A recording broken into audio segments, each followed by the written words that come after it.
안녕하세요. KB투자증권 스타캠프 채권투자의 기초 강의를 맡은 리테일 채권영업팀 한아름 대리입니다.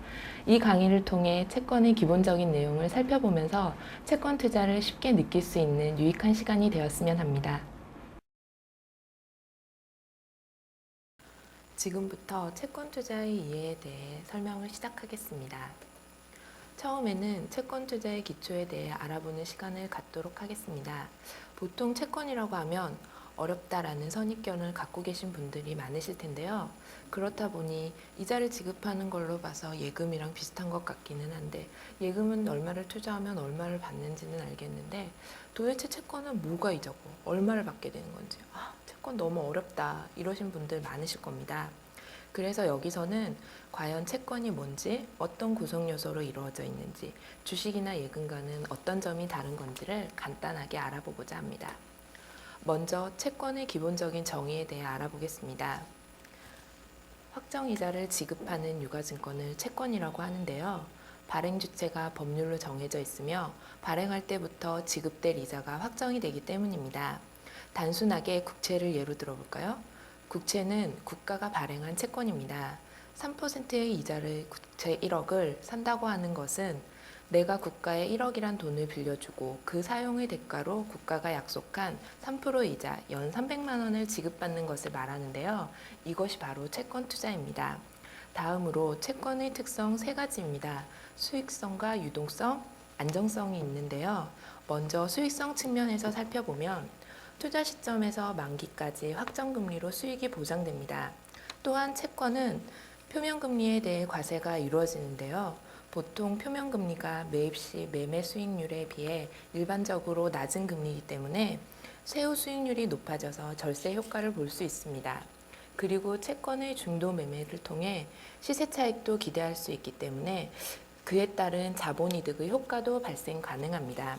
두 번째, 유동성 측면에서 볼 때 채권에는 다양한 만기가 존재해서 투자 기간의 선택이 자유롭고 또한 만기 전이라도 언제든지 매도해서 현금화가 가능하기 때문에 높은 환금성을 가지고 있습니다. 마지막으로 안정성 측면에서 살펴보겠습니다. 앞서 말씀드렸듯이 채권은 발행기간이 법률로서 엄격히 제한되어 있습니다. 그 발행 주체인 정부, 지방자치단체, 공공기관, 금융기관 등이 국공채를 발행하고 또 신용 등급이 높은 일반 기업들이 발행한 회사채 등이 있어서 다른 투자 상품에 비해 안정성이 높은 투자 상품입니다. 그럼 이런 채권은 어떻게 구성되어 있는지 그 구성 요소에 대해 알아보겠습니다. 채권은 액면, 표면금리, 잔존만기, 경과이자, 미수이자 등으로 구성되어 있는데요. 먼저 액면이 어떤 건지 알아보겠습니다. 액면은 채권 한 장마다 겉면 위에 표시된 금액으로 만기 시 상환되어야 하는 원금을 말합니다. 일반적으로 1만 원 단위로 표시가 되는데요. 가격의 계산 단위로 사용되기도 하고 채권의 조건을 결정하는 기본이 됩니다. 두 번째로 표면금리는 채권 발행 시에 이미 정해진 연이자 지급률을 말합니다. 간단하게 말해서 국가나 기업 등의 채권 발행자에게 돈을 빌려주고 그 돈을 사용대가로 받는 이자의 금리를 말합니다. 이런 표면금리에 따라 채권 투자자에게 부과되는 세금이 결정되기 때문에 표면금리가 높을수록 부과되는 세금 또한 높아져서 세후 수익률이 낮아지게 되는 것입니다. 세 번째는 잔존만기입니다. 채권은 발행할 때 발행일과 만기일이 결정됩니다. 채권의 발행 시점을 발행일이라고 하고 채권이 만기가 되어 원금이 상환되는 시점을 만기일이라고 하는데요. 채권을 발행일에 매수하는 게 아니라 중도에 매수할 경우 그 시점부터 만기일까지의 기간을 잔존기간이라고 합니다. 예를 들어서 2013년 1월 1일에 발행된 1년 만기 채권을 7월 1일에 매수한다면 발행일은 2013년 1월 1일이고 만기일은 2014년 1월 1일, 그리고 잔존기간은 184일이 되는 겁니다. 이런 잔존기간에 따라 채권의 수익률이 달라지게 되는데요. 다른 조건이 동일한 경우 잔존기간이 길수록 채권의 가격의 변동 위험성은 커지고 유동성은 줄어들기 때문에 장기채일수록 수익률이 높아지게 됩니다. 즉 잔존기간이 길면 길수록 복리채는 시장이자율에 따라 이자가 복리로 계산되는 기간이 더 많아지고 할인채는 채권 수익률로 할인하는 기간이 길어지기 때문에 채권 가격의 변동 위험성이 커지는 경향이 있습니다. 네 번째는 경과이자인데요.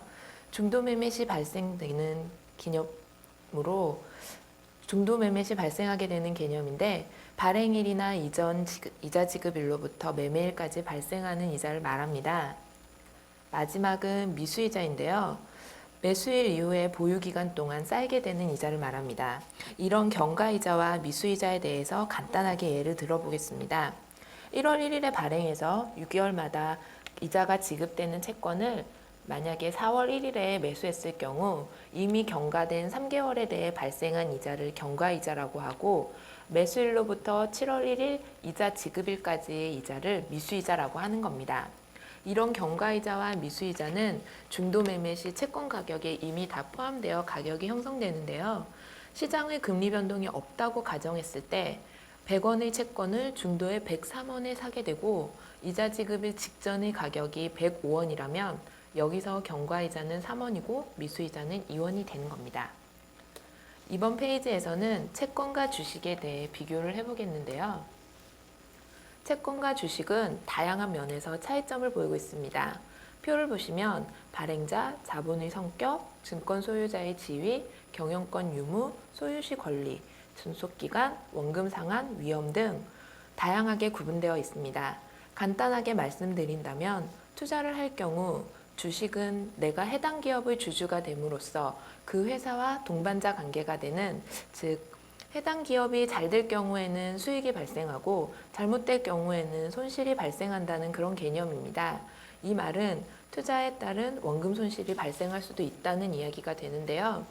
그에 비해 채권은 주주가 아닌 채권자 입장에서 돈을 빌려주고 그 대가로 이자를 받는 개념이라서 해당 기업이 부도가 나지 않는 이상 원금 손실에 대한 위험이 작다는 것이 서로 큰 차이점입니다.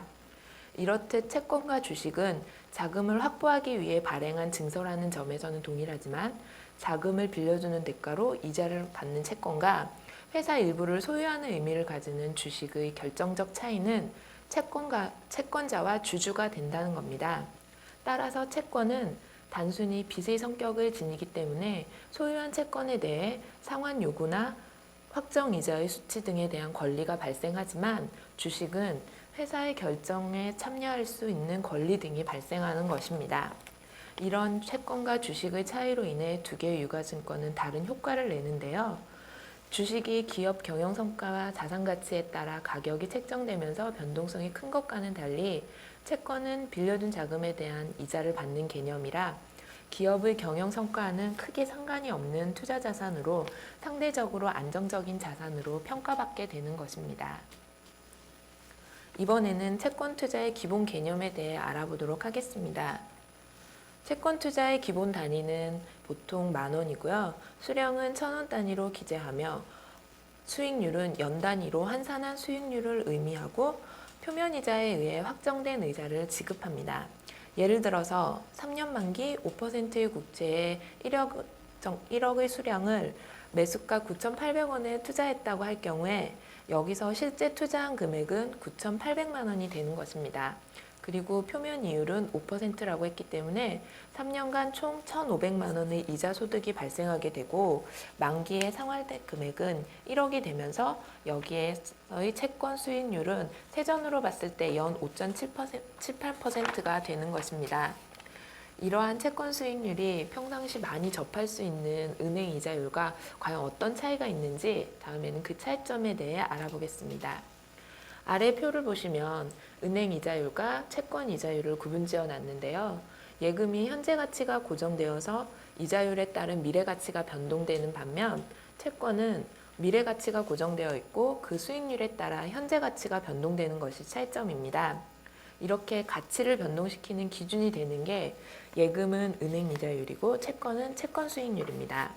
세금을 고려하지 않을 경우 은행 이자율과 채권 수익률이 동일하지만 채권을 고려하게 되면 은행 이자율과 채권 수익률은 달라지게 됩니다.